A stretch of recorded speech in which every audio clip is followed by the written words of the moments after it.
Assalamualaikum warahmatullahi wabarakatuh. Perkenalkan, nama saya Suci Hada Zaini dengan NIM 2510523030. Saya berasal dari kelas hukum bisnis M3. Jadi di sini saya akan membahas alasan dan akibat mengapa perusahaan mengajukan likuidasi.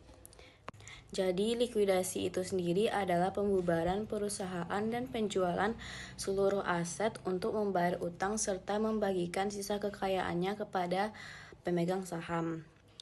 Nah, terdapat 4 alasan mengapa perusahaan melakukan likuidasi. Yang pertama, ingin berhenti karena tujuannya telah tercapai.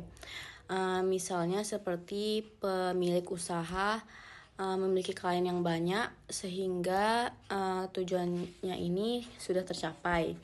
Lalu si pemilik bosan akan usahanya dan ingin memiliki perusahaannya yang baru. Lalu membubarkan perusahaannya yang lama. Yang kedua, jatuh tempo waktu berdiri perusahaannya. Artinya masa berlaku atau jangka waktu berdirinya perusahaan yang telah ditetapkan dalam akta pendiriannya sudah berakhir. Ketika sebuah perusahaan berdirikan, biasanya dalam akta pendiriannya itu dicantumkan berapa lama perusahaan tersebut akan beroperasi. Misalnya 3 tahun atau 5 tahun sejak tanggal berdirinya.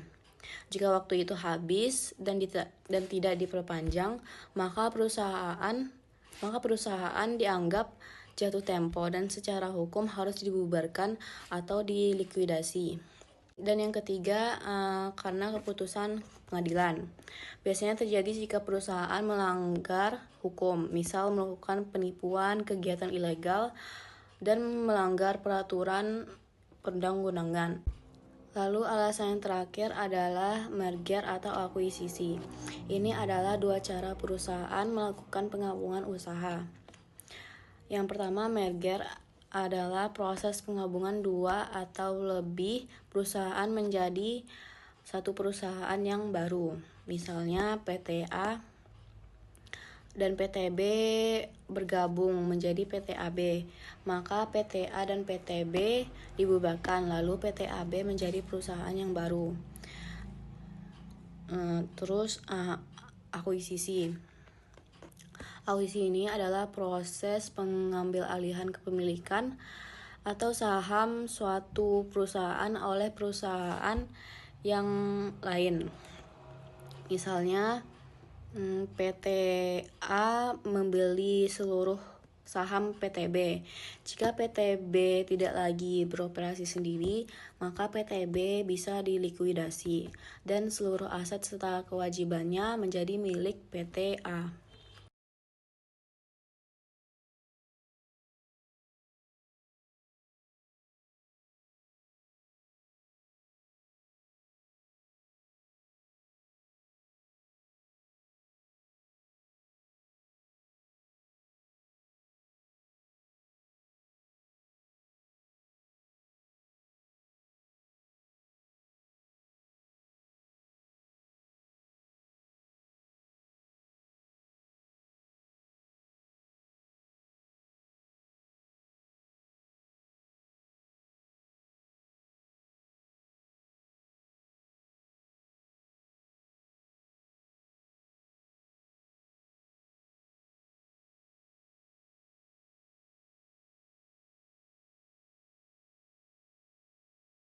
Nah, dari alasan-alasan tersebut, mereka harus mencantumkan kata-kata dalam likuidasi agar orang-orang tidak lagi berhubungan dengan perusahaan tersebut, seperti tidak kontrakan lagi, meminjam, dan sebagainya yang berhubungan dengan perusahaan itu, karena PT tersebut sudah dalam proses bubar. Jadi harus mencantumkan kata-kata ini demi kepentingan masyarakat banyak agar tidak berikatan lagi dengan PT yang sedang dilikuidasi.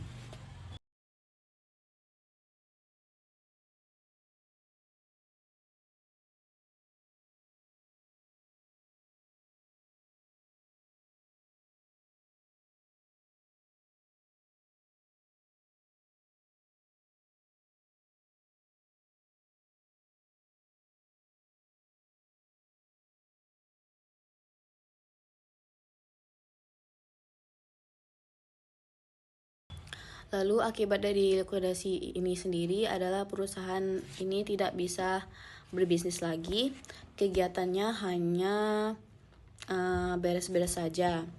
Dalam artian seperti menagih hutang dan melunasi hutang-hutang perusahaannya dan sebagainya.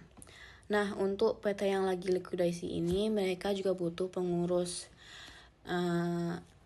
Nama pengurus yang dari luar ini namanya itu adalah likuidator dan direkturnya itu sendiri. Jika PT ini tidak bermasalah, pengurusnya ini tidak harus dari luar karena direkturnya sendiri bisa menyelesaikannya sendiri sehingga tidak perlu utusan hakim untuk mengurusnya. Begitupun PT yang bermasalah, hakim wajib mengirim likuidator dan kegiatan direktur hanya bantu-bantu saja. Sekian dari saya, jika ada kekurangan mohon dimaafkan. Assalamualaikum warahmatullahi wabarakatuh.